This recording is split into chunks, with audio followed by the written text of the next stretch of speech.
अस्सलाम वालेकुम वरहमतुल्लाहि वबरकातुहू। कैसे हैं आप? अल्लाह के फजल से ठीक होंगे, खैरियत से होंगे। ये दो दोस्तों की कहानी है, इसे जरूर सुनिएगा। रफीक लाहौर के एक मोहल्ले में अपने वालिदैन के साथ रहता था। उसी मोहल्ले में शाहिद भी अपने वालिदैन के साथ रहता था। ये दोनों एक ही स्कूल और एक ही क्लास में पढ़ते थे। दोनों अपनी क्लास में अच्छे नंबर हासिल करते थे। शाहिद के वालिदैन बड़े अमीर थे। उसके वालिद का एक बहुत बड़ा बिजनेस था, जबकि रफीक का ताल्लुक एक गरीब घराने से था। उसके वालिद एक दफ्तर में काम करते थे। वो बड़ी मुश्किल से रफीक की फीस अदा करते थे। रफीक और शाहिद इम्तिहान के दिनों में सख्त मेहनत करते थे और दोनों की ख्वाहिश हुआ करती थी कि वो अव्वल नंबर पर आए। शाहिद मुसलसल 2 साल से अव्वल नंबर पर आ रहा था। इस तरह रफीक के दिल में शाहिद के लिए हसद पैदा हो गया। अब वो हर वक्त सोच में रहता था। उसकी भूख प्यास बिल्कुल खत्म हो चुकी थी। वो ये चाह रहा था कि अव्वल नंबर हासिल करके शाहिद को नीचा दिखाए। एक दिन सब लड़के क्रिकेट खेल रहे थे। शाहिद, इस साल भी तुम्हें अव्वल नंबर हासिल करनी चाहिए ताकि तुम एक बड़े इनाम हासिल कर सको। जैसे मुसलसल 3 साल तक अव्वल आने की वजह से मिलता रहता है। रफीक को एक दोस्त अहमद ने शाहिद से कहा, इंशाअल्लाह ताला इस साल भी अव्वल ही आऊंगा, मगर क्या करूं, मेरा मुकाबला रफीक से है। तुम तो जानते हो मेरा और उसका मुकाबला अव्वल नंबर हासिल करने के लिए होता है और मैं सिर्फ 2 या 3 नंबरों के फर्क से अव्वल नंबर हासिल करता हूँ। शाहिद ने जवाब दिया, फिक्र मत करो, इस साल मैं हरगिज तुम्हें अव्वल नंबर हासिल करने नहीं दूंगा। रफीक ने हसद से कहा, इंसान की बड़ाई बड़े बोल से नहीं होती बल्कि इखलाक से होती है। शाहिद बोला। रफीक बोला, ये लेक्चर किसी और को जाकर सुनाओ और हाँ, तुम मेरे मुंह मत लगा करो। और तुम्हें मेरा चैलेंज है कि इस साल मैं अव्वल नंबर लेकर दिखाऊंगा। बताओ, चैलेंज कबूल है? रफीक ने शाहिद की तरफ देखकर कहा, जिससे उसका चेहरा गुस्से से सुर्ख हो गया। ठीक है रफीक, मैं इस साल भी अव्वल नंबर लेकर तुम्हारा गुरूर तोड़ूंगा, मगर हसद करने वाला कभी खुश नहीं रहता। शाहिद ने जवाब दिया, क्या मतलब? मैं तुमसे हसद करता हूँ? तुम में क्या खूबी है जो मैं तुमसे हसद करूँगा? रफीक गुस्से से बोला, मैं तुमसे ज्यादा बहस नहीं करना चाहता। शाहिद कहता हुआ तेजी से चला गया। रफीक इस साल खूब दिल लगाकर पढ़ रहा था। वो हर हालत में अव्वल आना चाहता था। वो अपने वालिद की हालत देखकर भी महंगी चीजों की फरमाइश करता रहता था। एक दिन रफीक के वालिद थके हुए ऑफिस से आए तो उसने अपने वालिद से साइकिल खरीदने की फरमाइश की। उसके वालिद ने कहा, बेटा, एक साइकिल जो 2 साल पहले खरीदी थी वो तुम्हारे पास मौजूद है, फिर दूसरी साइकिल क्यों?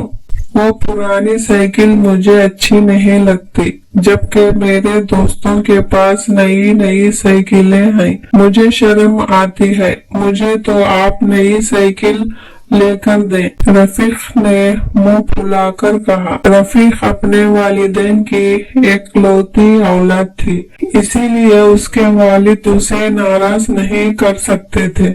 उसकी हर फरमाइश पूरी करने की कोशिश करते थे। अच्छा बेटा, हम अपने बेटे को नई साइकिल लेंगे, अब खुश हो? रफीक के वालिद ने उसकी तरफ मुस्कुराकर कहा। अगले दिन रात के 2 बज गए, लेकिन रफीक के वालिद घर नहीं पहुंचे। रफीक और उसकी अम्मी बहुत परेशान हो गए। इतने में दरवाजे पर दस्तक हुई। दरवाजा खोला तो वहां रफीक के वालिद के दोस्त खड़े थे। रफीक ने उनसे पूछा कि क्या बात है, आप परेशान क्यों हैं और अब्बा जान अब तक घर क्यों नहीं आए, क्योंकि आप भी तो उनके साथ काम करते हैं। उन्होंने जवाब दिया कि तुम्हारे अब्बा जान सुबह से काम कर रहे थे, वो दोपहर का खाना खाने भी नहीं गए। मैंने उन्हें मुसलसल काम करने से मना किया तो उन्होंने जवाब दिया, आज मुझे आराम नहीं करना, आज मैं अपने बेटे के लिए साइकिल खरीदनी है। आखिर काम खत्म करके वो जाने के लिए उठे। 2 सीढ़ियों से उतर रहे थे कि उनका पाँव फिसल गया। इस तरह उनके सर पर चोट लगी। हमने उन्हें अस्पताल पहुंचा दिया है। चाचा, अब क्या होगा? रफीक की आंखों से आंसू बहने लगे, क्योंकि उसके वालिद की ये हालत इसी की वजह से हुई थी। बेटा, तुम फिक्र ना करो, अब उनकी हालत बेहतर है। वालिद के दोस्त ने रफीक को दिलासा दिया।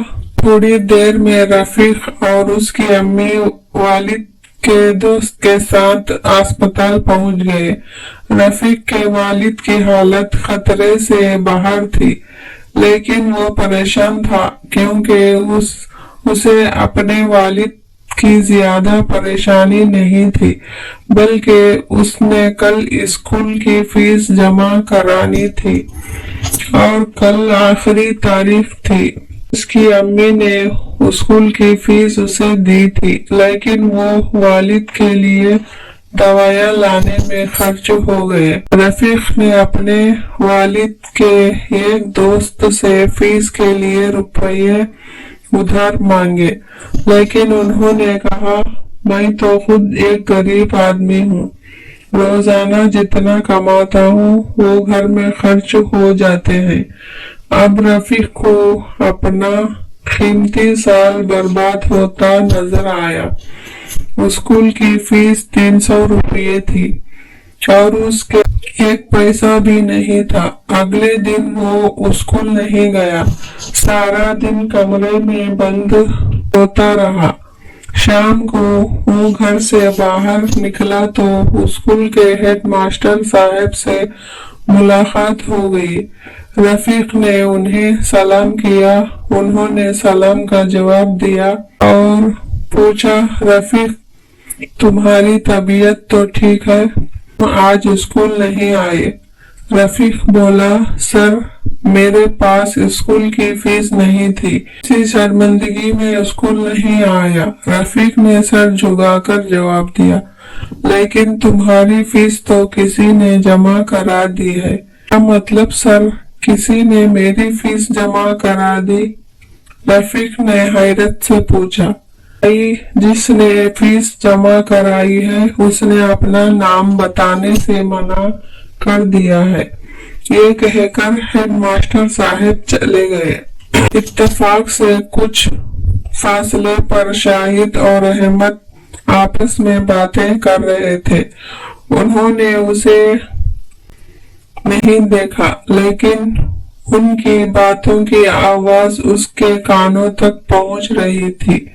शाहिद, तुमने उस मगरूर लड़के की फीस क्यों जमा कराई? तुम्हारे लिए तो उसको सामने से हटाने का बहुत अच्छा मौका मिला था, अहमद ने शाहिद से कह रहा था। ये सुनकर रफीक हैरत हो गया। अहमद, मैं ये मानता हूँ कि रफीक तालीम के मैदान में मेरे बराबर है और मेरा उससे मुकाबला भी चल रहा है, लेकिन मुसीबत के वक्त मैं उसकी मदद नहीं करूँगा तो कैसे होगा? वो मेरा पड़ोसी भी है। भला मैं उसका 1 साल कैसे जाया कर सकता हूँ। शाहिद बोला। ये सुनकर रफीक दिल ही दिल में बहुत शर्मिंदा हुआ। वो सोचने लगा कि वो एक अमीर बाप का बेटा होकर भी मगरूर नहीं करता और उसके दिल में हमदर्दी का जज्बा है, और मैं एक गरीब का बेटा होकर भी इतना मगरूर हूँ। उसने दिल से अल्लाह ताला से माफी मांगी और शर्मिंदगी का एहसास लिए हुए घर रवाना हो गया।